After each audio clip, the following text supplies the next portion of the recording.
우리 옆에 계신 분과 함께 인사합니다. 사랑합니다. 축복합니다. 한 번 더 인사할 때 코로나 문제 예수님이 역사하십니다. 시작.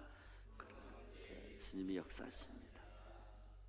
오늘 말씀의 제목은 내려가지 말고 거주하라. 오늘은 화창한 봄날입니다. 3월도 이제 반이 지나가는 15일이 되었습니다.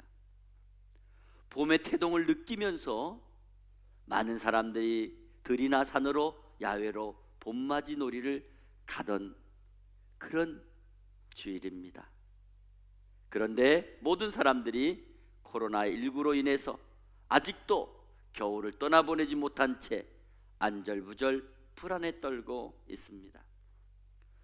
코로나19가 전 세계를 공포의 도가니로 몰아넣고 있습니다. 코로나19가 전 세계 역사의 흐름을 뒤집어 놓고 있습니다. 1년의 교회 연중 행사를 하나도 시작하지 못했습니다. 국가 기념 행사를 못하고 있고 국제 행사도 못하고 있고 모두가 불안에 떨고 있습니다. 어제는 미국 트럼프 대통령이 국가 비상사태를 선포했습니다. 세계의 모든 국가마다 서로 입국을 거부하고 있습니다. 유럽에서 가장 인기가 있는 축구 경기를 금지했습니다. 미국에서 가장 인기 있는 스포츠 농구와 프로야구 경기가 중단되었습니다. 코로나19는 일본 도쿄 올림픽 개최를 위협하고 있습니다. 코로나19는 한국뿐만이 아니라 전 세계 모든 역사의 흐름을 완전히 바꾸고 있습니다. 사람들이 두려워하는 재앙이 되고 있습니다. 이런 재앙을 위해 우리 인간이 할 수 있는 것은 아무것도 없습니다. 겨우 예방법이나 반복해서 우리가 전하고 있을 뿐입니다. 그래도 대한민국은 마스크 착용을 통해서 예방을 하고 있습니다. 그러나 유럽이나 미국에서는 아직도 마스크를 착용하면 이상한 눈으로 보고 이상한 생각을 하기 때문에 계속 마스크가 큰 예방법이 되지 않고 있습니다. 그리고 계속 확진자만 늘어나고 있습니다. 문제는 환자들을 수용할 만한 적절한 장소가 준비되어야 합니다. 치료하는 의사나 간호사들도 코로나 바이러스의 확진자가 나오고 있습니다.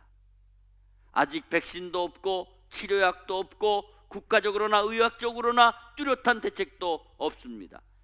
절망적입니다. 그러나 한 가지 해결책이 있습니다. 그것은 살아계신 하나님께서 역사하시는 것입니다. 창조주 하나님께 무릎을 꿇고 엎드려 회개하고 간절하게 기도하는 것이 최선입니다. 창조주 하나님께 고쳐달라고 부르짖고 기도하시기를 바랍니다. 역대하 7장 13절에 14절에 혹 전염병이 내 백성 가운데 유행할 때에 스스로 낮추고 기도하여 내 얼굴을 찾으면 내가 하늘에서 듣고 그들의 죄를 사하고 그들의 땅을 고칠지라 말씀하셨습니다. 오늘 우리가 드린 예배의 초소에서 살아계신 하나님의 은혜와 자비가 온 나라와 함께 예배하는 모든 분들의 가정에 함께하기를 주 예수 그리스도의 이름으로 축원합니다. 우리 사람들이 가지고 있는 죄의 근성 중에 하나가 항상 현실의 나약한 면을 드러내고 말씀에 순종하지 못하는 데 있습니다. 그것은 누구나 동일한 일입니다. 사실 혼자만의 선택이 가능한 일이라면 그래도 현실을 외면할 수 있을 그런 여유가 조금은 있겠지만 주변에 부양할 처자식이 딸려 있다면 그 현실을 외면하기가 그렇게 쉽지는 않은 것입니다. 어찌됐든 사람들은 세상을 살면서 현실적으로 살기가 어렵고 힘이 들면 그리고 하는 일이 잘 안 되면 항상 환경과 주변의 탓으로 돌리고 어디론가 피하려 하거나 또는 떠남으로 인해서 변화를 꾀하려는 것이 모든 사람들의 본능적인 생각입니다. 물론 삶의 변화가 필요할 때도 있습니다. 그렇지만 그것이 인간적인 생각에 따른 결정이거나 비겁하게 문제를 회피하려는 수단이 되어서는 안 된다는 말씀입니다. 우리는 분명히 알아야 됩니다. 우리가 살아가는 이 세상에 대하여 약해지거나 혹은 끌려다님으로 인해서 영적인 은혜를 잃어버리게 되는 삶이 되지 않아야 된다는 것입니다. 예를 들어서 내가 아무리 잘하고 있다고 하더라도 내가 잘해서 잘하는 것으로 착각을 하고 살면은 안 되는 것입니다. 또 내가 지금 좀 잘못하고 있다고 하더라도 그것이 내 잘못으로 인해서 된 것으로 자책하거나 나약한 마음을 가져도 안 된다는 것입니다. 신앙의 현실은 언제나 하나님께서 이끌어 주시는 은혜라고 하는 것을 인정하시고 그분의 뜻에 합당하면 그분께서 이루어 주실 것이고 합당하지 않으면 그분께서 막으시는 방법의 인하로 우리는 어려움이 있을 수 있다는 것에 대하여 바른 믿음의 태도를 가져야 될 줄 믿습니다. 한 번은 어떤 집사님이 조그만 식당을 시작했습니다.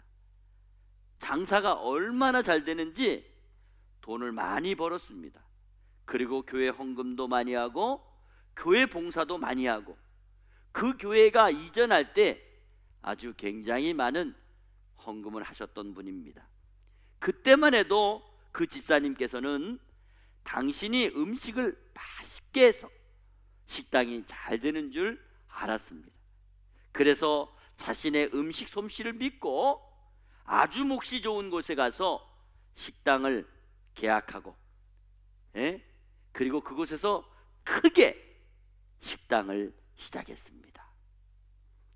더 넓고 더 몫이 좋고 그런 장소, 임대료도 비싼 그런 장소, 거기에 가서 인테리어를 멋들어지게 하고 그리고 목사님을 모시고 예배를 드리고 시작했습니다. 그런데 이상하게 얼마 가지 못해서 임대료도 제대로 못 내다가 문을 닫고 말았습니다. 그러면 그분의 음식 맛이 떨어져서 그랬을까요? 아닙니다. 그분의 음식은 더 맛이 있습니다. 그런데 이상하게 안 됐다는 것입니다. 우린 여기서 분명히 알아야 됩니다. 어떤 좋은 환경이나 좋은 형편과 처지가 주어졌다고 하더라도 내가 원하는 대로 다 되는 사람 그렇게 많지 않습니다. 만약에 그렇게 하는 것 같으면 다 잘 돼야 되는 것 아닙니까? 그러나 인간이 하는 모든 일의 배후에는 반드시 하나님의 은혜가 있어야 될 줄 믿습니다. 그러므로 언제나 영적인 은혜를 기대하고 약속을 믿고 인내하고 나갈 때에 반드시 하나님께서 더 큰 은혜로 역사하실 줄 믿습니다. 오늘 본문 말씀에 보면 아브라함 때에 첫 번째 흉년이 들었습니다. 그래서 아브라함은 그랄 땅으로 흉년을 피해 내려갔습니다. 그런데 문제는 그곳에서도 또 흉년이 들었던 것입니다. 요즘으로 말씀을 드리면 그 당시의 흉년은 무서운 전염병과 똑같은 것입니다. 당시 흉년이라고 하는 것은 모든 사람들이 다 먹고 살기 어려워 굶어 죽는 사람들이 생기는 지경까지 이르게 되었던 것입니다. 오죽하면 고향을 버리고 떠나가겠습니까? 요즘 대구 분들이나 경북에 사시는 분들이 바로 그런 심정이 아니겠습니까? 아마 떠나고 싶은 그런 심정이 굴뚝 같을 거예요. 그런데 또 어디서 받아주지도 않잖아요. 이처럼 이삭은 다시 그랄 땅에서 애굽으로 내려가려고 마음을 잡아먹고 있었습니다. 그런데 하나님이 아셨습니다. 그래서 본문 2절에 여호와께서 이삭에게 나타나 이르시되 애굽으로 내려가지 말고 내가 내게 지시하는 땅에 거주하라 이렇게 말씀하셨습니다. 오늘 하나님께서는 이삭에게 먹고 사는 일이 잘 안 된다고, 너무 어려워 죽을 것 같다고 하더라도 애굽으로 내려가지 말고 내가 지시하는 땅에 거주하라고 말씀을 하셨습니다. 그러면 하나님께서 그냥 거주하라고 말씀하셨습니까? 아닙니다. 하나님께서는 이삭에게 만약에 내가 지시하는 땅에 그냥 거주하게 되면 본문 3절과 4절에 내가 너와 함께 있어 내게 복을 주고 내가 이 모든 땅을 너와 내 자손에게 주리라. 내 자손을 하늘의 별과 같이 번성하게 하며 내 자손으로 말미암아 천하 만민이 복을 받으리라. 할렐루야. 하나님께서는 이삭에게 복을 주시되 그 자손들에게까지 복을 주신다는 조건으로 애굽으로 내려가지 말라고 말씀을 하셨습니다. 이것이 하나님께서 하나님의 나라를 세우시고 하나님의 백성들을 다스리시는 방법이시며 계획이신 것입니다. 그렇습니다. 하나님께서는 당신의 백성들이 하나님께서 원하시는 그곳에 머물러 구별되게 살아가기를 원하고 계시는 것입니다. 그럴 때 하나님께서 그의 삶을 풍성하게 해주신다고, 그 후손들에게 축복하신다고 약속을 주셨습니다. 그러면 오늘 하나님께서 이삭에게 애굽으로 내려가지 말고 내가 지시하는 땅에 거주하라고 하는 이 말씀이 오늘 코로나19로 불안에 떨고 있는 저와 여러분에게 어떤 영적인 메시지를 주고 있습니까? 세 가지로 말씀을 드리겠습니다. 첫째로, 내려가지 말고 하는 말씀은 경제적인 문제로 신앙이 흔들리지 말라, 그런 말씀입니다. 요즘 우리가 코로나 바이러스로 말미암아 심리적으로 너무 불안하고 혹독한 경제적인 어려움을 당하고 있습니다. 결국 신앙생활을 정상적으로 하기 힘든 그런 상황에 처해 있다는 것입니다. 그러나 분명한 것은 어떤 생명의 위급한 상황이 닥친다 하더라도 창조주 하나님 앞에, 생명의 주인이신 하나님 앞에 온전한 신앙을 나타내는 것이 더 중요하다는 것을 말씀하는 것입니다. 일반적으로 많은 성도들이 육신적인 질병이나 경제적인 어려움이 오게 되면 먹고 사는 문제가 급선무라고 생각을 하고 비신앙적인 결단을 내리는 경우가 많이 있습니다. 그러나 그것은 오히려 더 불행하게 되는 경우를 성경 말씀에서 발견할 수가 있습니다. 룻기서 1장 1절에 보면 사사들이 치리하던 때에 그 땅에 흉년이 드니라. 유다 베들레헴의 한 사람이 그의 아내와 두 아들을 데리고 모압 지방에 내려가서 거류하였는데 3절에 나오미의 남편 엘리멜렉이 죽고 5절에 말론과 기럨 두 사람이 다 죽고 하는 말씀이 있습니다. 이 말씀의 내용을 보면 베들레헴에 살고 있던 엘리멜렉이라고 하는 사람이 베들레헴에 극심한 흉년이 들었을 때에 먹고 살기가 어려워 인간적으로 살아보겠다는 마음으로 아내 나오미와 그리고 말론과 기럨이라고 하는 두 아들 데리고 이방 땅 모압 지방에 내려갔습니다. 근데 거기에 가서 먼저 엘리멜렉이 죽고 얼마 못 가서 결혼한 두 아들도 죽었다고 하는 기록이 나옵니다. 여러분, 오늘 이삭이 그랄에서 흉년의 때에 애굽으로 내려가려고 했던 것처럼 많은 사람들이 삶이 힘들고 감당이 어려운 그런 상황이 닥치면 신앙적인 생각을 하기보다는 현실적인 문제 해결을 위해서 영적인 나태함과 죄를 상징하는 애굽을 의식하지 않고 내려가려고 하는 경우가 많이 있다는 것입니다. 오늘날 많은 성도들이 먹고 사는 문제에 신앙을 버리고 신앙을 포기하면서까지 경제적인 문제를 해결하려고 할 때가 너무나 많이 있습니다. 그래서 주일 예배를 소홀히 하고 하나님께 드려야 될 예물을 드리지 않고 하나님을 섬기는 일을 우선순위에서 밀려나게 하는 경우가 있다는 것입니다.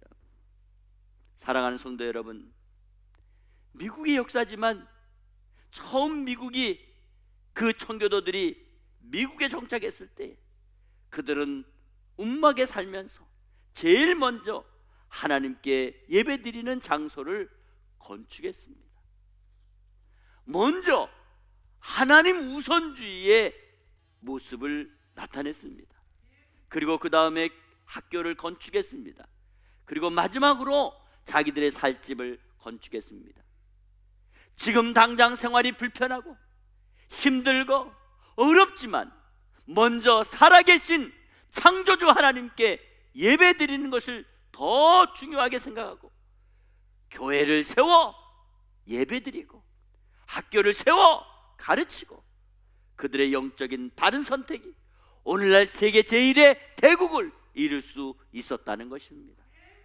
사랑하는 성도 여러분이요, 오늘 우리는 어떠한 삶의 위기 속에서도 하나님께서 복을 주셔야만 이 죽을 고비를 넘기고 잘 살아가게 될 줄 믿습니다.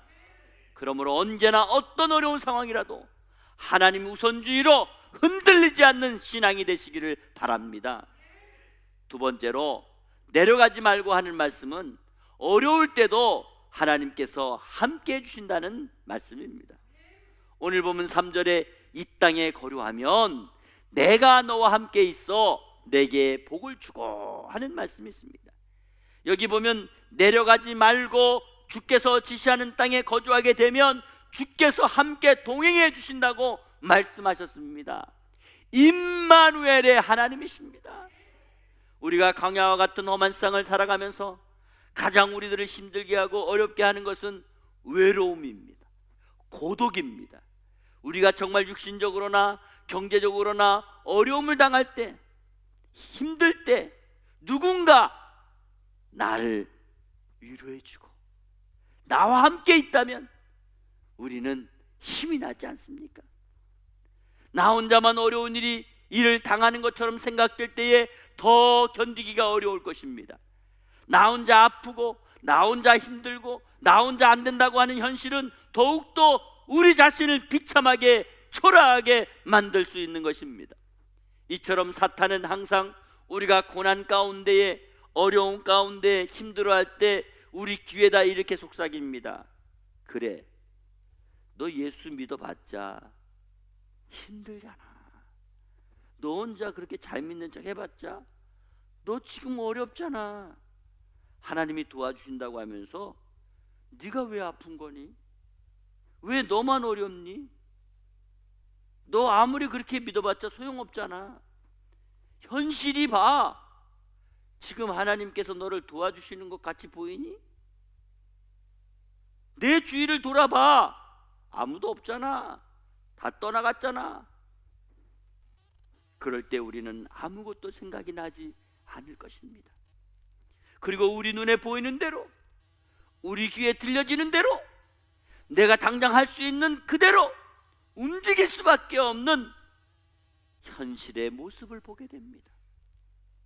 그러므로 오늘 하나님께서는 연약한 우리 인생을 향하여 말씀해 주시는 것입니다. 예, 성구가 두려워하지 마, 놀라지 마, 힘들어하지 마. 내가 너와 함께 있어. 내가 너를 도와줄 거야. 내가 너를 굳세게 할 거야. 내가 내 의로운 손으로 너를 도와줄 거야. 붙들어 줄 거야. 그렇습니다. 오늘 하나님께서 오늘날 이삭인 저와 여러분께 애굽으로 내려가지 말라고 말씀하시는 것은 바로 하나님께서는 질병 가운데, 고난 가운데, 어려움 가운데 처해 있는 저와 여러분과 함께 동행하시며 아파하시고 견디게 하시고 이기게 하시는 것을 말씀해 주고 있는 것입니다. 그래서 우리와 함께 고난을 감당하시고 우리와 함께 아픔을 나누시고 우리와 함께 참아내시고 감내해 주신다는 말씀입니다. 여러분, 얼마나 멋지십니까? 얼마나 감사합니까? 얼마나 큰 은혜입니까? 힘들어할 때 누군가 나를 어깨를 만져주면서 힘내. 여러분, 같이 그 힘든 것을 겪으면서 나아갈 때 얼마나 힘이 됩니까? 저는 그제 TV조선에서 모란봉이라고 하는 탈북자들이 나와서 진행하는 프로를 보다가 얼마나 눈물을 많이 흘렸는지 모릅니다. 황수환이라고 하는 17세짜리가 어머니와 탈북을 하다가 그만 어머니가 아들을 살리려고 밀치고 자기는 기차에 치여서 죽고, 결국 황수환이는 혼자서 중국에 갔습니다. 먹고 살기 위해 직장에 취직을 시켜주겠다고 해서 갔는데 일은 안 시키고 공부만 시키더랍니다. 그 공부가 성경 공부였습니다. 그래서 물었다고 합니다. 왜 일 안 시키고 성경 공부만 시키냐고 물었더니 선교사님이 너는 아직 어리기 때문에 좀 더 큰 다음에 일을 시킬 거니까 지금은 그저 공부만 하고 편하게 지내라고 그러더래요. 그는 3년 동안 성경 공부를 했습니다. 그리고 20세가 되던 해에 용기를 내가지고 성경책을 들고 북한으로 들어갔습니다.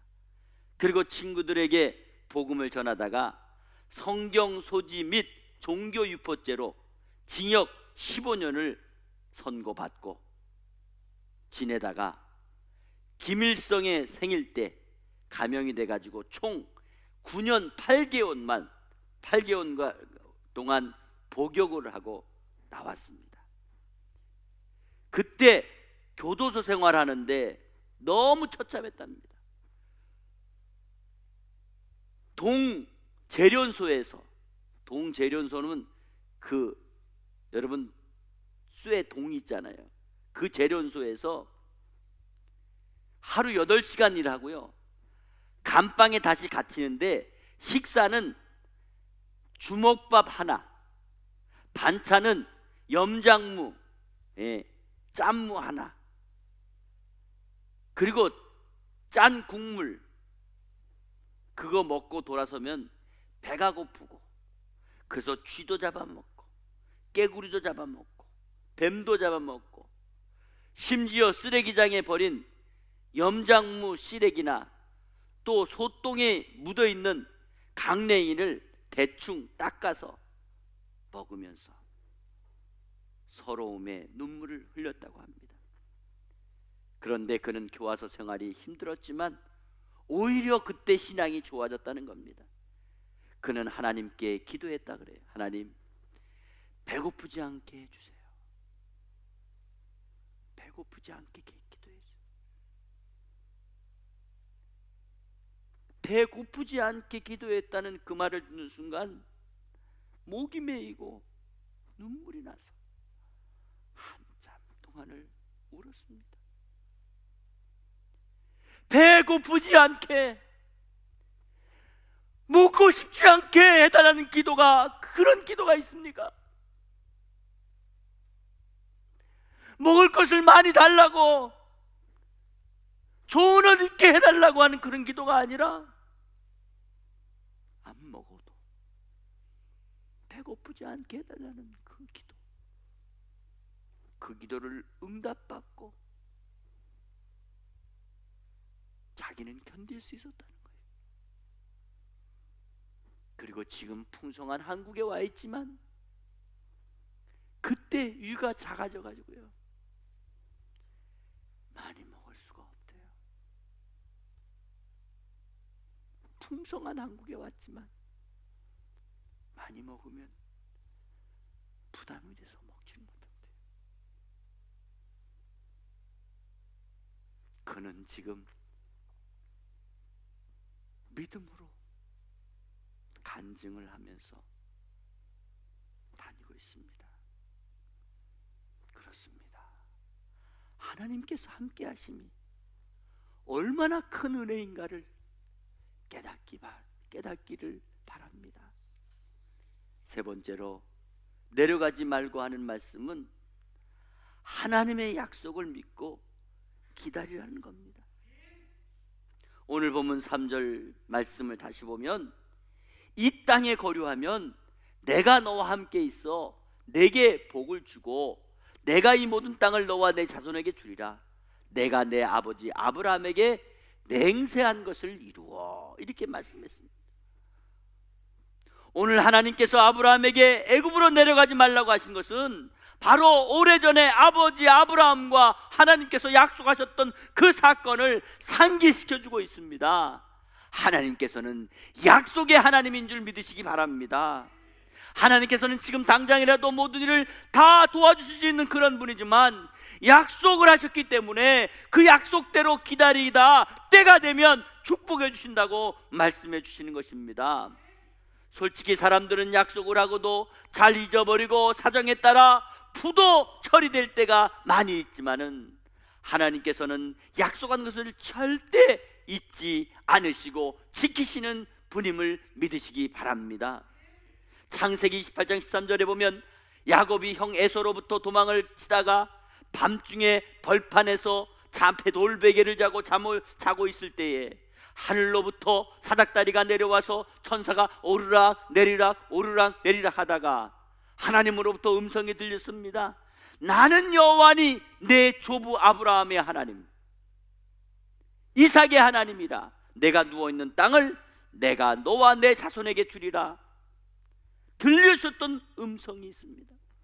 그리고 그 440년 후에 모세와 여호수아를 통해서 200만 명의 이스라엘 백성들을 애굽에서부터 구출해내요 가나안에 무사히 들어가게 하셨습니다. 그러므로 오늘 이삭에게 애굽으로 내려가지 말라고 하시는 그 말씀은 아무리 힘이 들고 아무리 죽을 상황이라 하더라도 하나님께서 약속하신 복이 있으니 믿고 기다리라는 말씀인 것입니다.